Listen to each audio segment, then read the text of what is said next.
savez, entre dans la constitution de l'organisme humain dans une proportion de 70% environ. Il y a bien entendu des organes et des tissus qui contiennent moins d'eau que les autres. Le tissu osseux, par exemple, est bien moins riche en eau que le tissu musculaire. Toute cette eau contenue dans notre organisme n'est pas représentée par un même et unique liquide. Il y a lieu de faire une distinction entre le liquide intracellulaire situé dans la cellule elle-même et le liquide extracellulaire situé hors de la cellule, le liquide où elle baigne.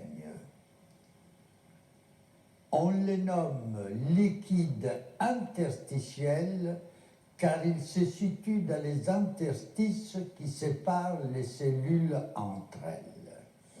C'est dans ce liquide que les cellules s'approvisionnent en éléments nutritionnels.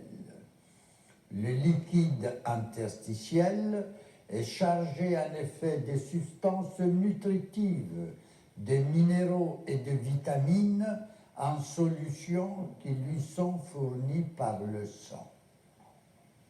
Ce liquide est à la fois un entrepôt alimentaire et un dépotoir où les cellules abandonnent les résidus de leur digestion, c'est-à-dire les déchets du métabolisme cellulaire.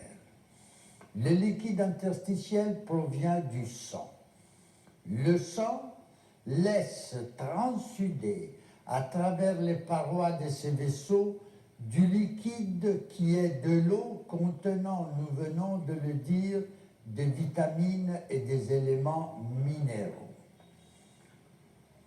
Au fur et à mesure que ce liquide sort des vaisseaux sanguins, il est repris en partie par le système veineux lui-même et en partie par des conduits de drainage dont nous parlerons plus en détail.